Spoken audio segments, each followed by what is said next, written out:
Vamos a corregir la hoja de formulación y nomenclatura de óxidos e hidruros que teníamos pendiente desde hace unos días. Antes de empezar a formular y a nombrar los compuestos que tenemos en esta hoja, voy a recordar cómo podíamos conocer los números de oxidación de los compuestos binarios. Recuerda que un compuesto binario estaba formado por dos elementos. Vamos a llamarlos X e Y para que nos valgan para óxidos, para hidruros y también para sales binarias. Estos dos elementos tendrán un número de oxidación. Y los números de oxidación, sin incluir sus signos, voy a decir que son M y N. Lo que hacíamos para formular un compuesto binario es que el número de oxidación del compuesto X se lo escribíamos al compuesto Y en el subíndice, mientras que el número de oxidación del compuesto Y se lo escribíamos al número X en su subíndice. Decimos, por tanto, que se intercambian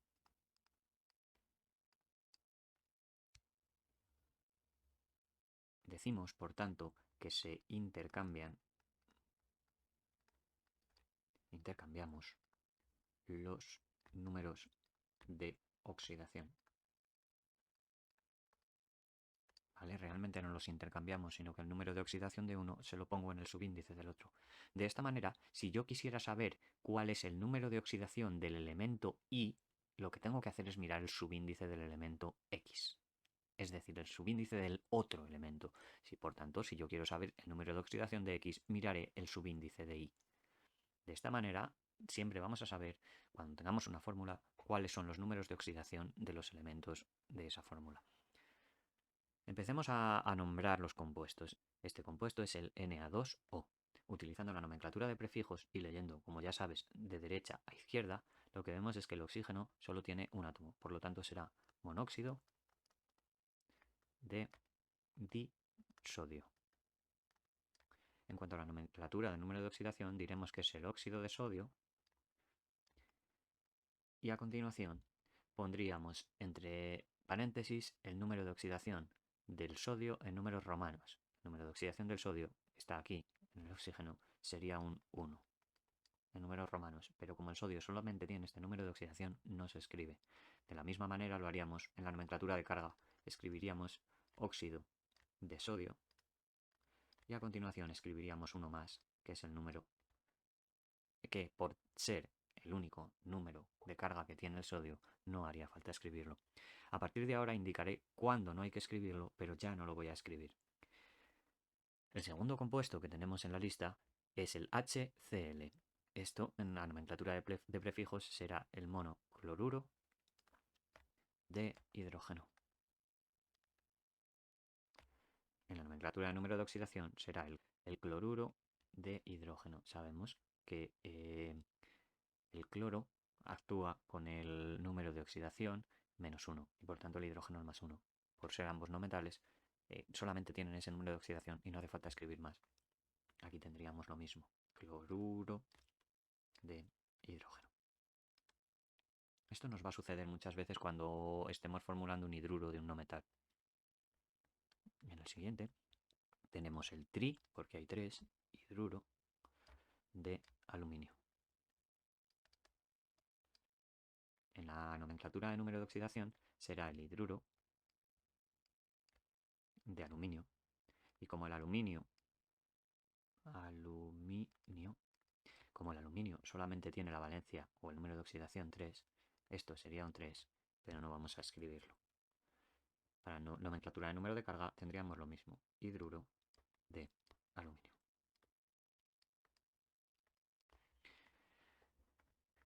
En la siguiente línea lo que tenemos es ya una fórmula escrita con la nomenclatura de prefijos. Es el monosulfuro de dihidrógeno. Sabemos, como siempre se lee de derecha a izquierda, que primero voy a encontrar el azufre y a la izquierda voy a encontrar el hidrógeno. Sulfuro solo tendré 1, mientras que hidrógeno tendré 2. Esto también lo puedo escribir como sulfuro de hidrógeno. Lo mismo, como estamos hablando de dos no metales, lo que sabemos es que el hidrógeno aquí va a tener el número de oxidación +1, mientras que el azufre tendrá en este caso el -2 y solamente el -2, y por tanto no es necesario que lo indiquemos. De la misma manera, para la nomenclatura de carga tendremos el sulfuro de hidrógeno. siguiente línea tenemos que formular y nombrar el hidruro de cobre 2. Sabemos que tendrá cobre e hidrógeno. A la derecha, por encontrarlo en primer lugar, tendremos el hidrógeno. Y a la izquierda, el cobre. Sabemos que el hidrógeno tiene número de oxidación 1 y por tanto no escribimos nada en el cobre. Y el cobre, como nos indica en su nombre, en su nomenclatura de número de oxidación, tiene el número de oxidación 2. Por lo tanto, el 2 del cobre se lo ponemos al hidrógeno.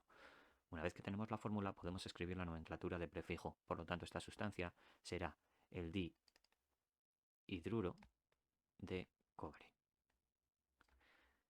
En cuanto a la nomenclatura de carga, en este caso tendremos el hidruro de cobre 2 más. La siguiente que tenemos es el monóxido de dilitio. Tenemos litio y tenemos oxígeno porque es un óxido. Oxígeno solamente tendremos uno porque dice mono, mientras que litio, como dice di, tendremos dos. La fórmula que nos queda es Li2O. En cuanto a la nomenclatura de número de oxidación, será óxido de litio. Y el 1 del litio, que está en el grupo 1 y por tanto siempre tiene un número de oxidación 1, no lo escribimos. Lo mismo sucede para la nomenclatura de carga y será óxido de litio. La siguiente línea tenemos el trihidruro de nitrógeno. Tenemos por tanto nitrógeno e hidrógeno. Hidrógeno, como el nombre, como el prefijo de la nomenclatura indica, tenemos 3, mientras que nitrógeno, como no dice nada, tendremos 1. En cuanto a la nomenclatura de oxidación, esto será el hidruro de nitrógeno. Y el número entre paréntesis que tendría que escribir sería el 3.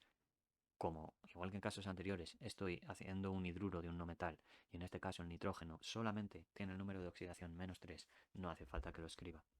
De manera que la nomenclatura de carga quedaría de la misma manera.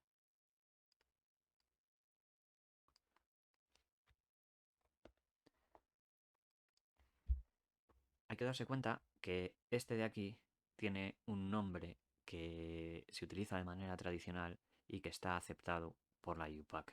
Este nombre del NH3 o trihidruro de nitrógeno precisamente es el amoníaco, que lo tenemos aquí abajo. Por lo tanto, ya aprovechando la situación, voy a escribir NH3. Si yo pido la nomenclatura del amoníaco, es perfectamente legal, por decirlo de alguna manera, que tú digas que es el amoníaco. Lo mismo sucede para el H2O. Esta sustancia tiene como nombre químico agua y está totalmente aceptado. La siguiente es el dihidruro de zinc. Tendremos zinc, que es ZN, e hidrógeno. Hidrógeno tendremos 2 porque es un dihidruro. En cuanto a la formulación, a la nomenclatura de número de oxidación, será el hidruro de zinc.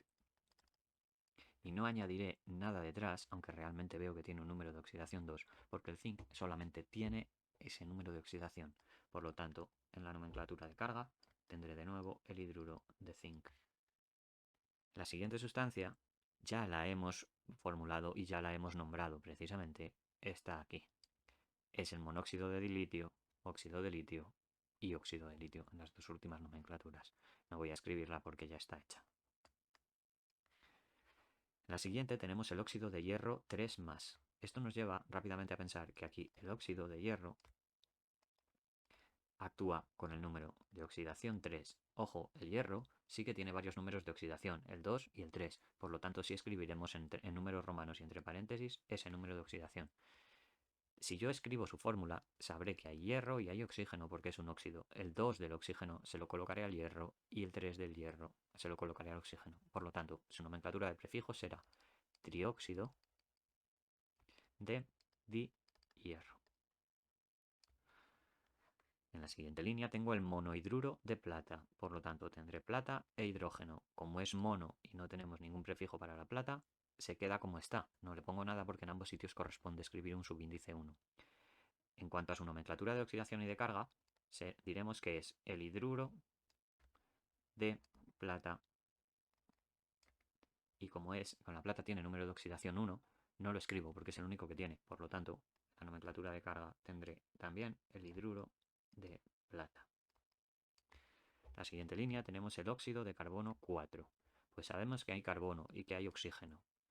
Además, sabemos que el carbono actúa con número de oxidación 4, por tanto se lo pongo al oxígeno, y el oxígeno actúa con número de oxidación 2, se lo pongo al carbono. Atención, porque esta fórmula es simplificable. Si divido el 2 entre 2 y el 4 entre 2, si divido a ambos entre 2, lo que me va a quedar es CO2, ¿vale? La escribo aquí al lado, la que no es simplificable. C2O4, que se transforma en CO2. Esto es dióxido de carbono. Y también puedo escribirlo como óxido de carbono.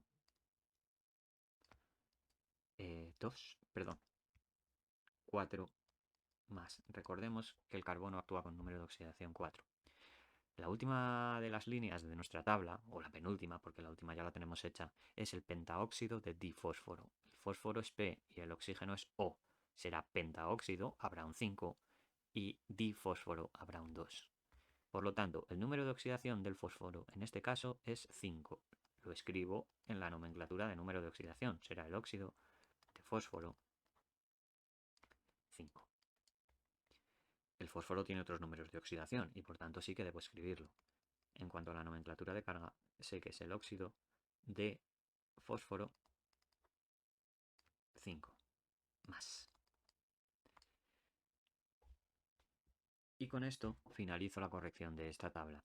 Como ya sabes, sería conveniente que de alguna manera pudieras tener de nuevo la tabla vacía si has cometido errores y la volvieras a rellenar ahora que puedes compararla con la tabla corregida. Es la mejor manera de seguir formulando y nombrando los compuestos e ir aprendiendo de aquellos errores que hemos cometido anteriormente.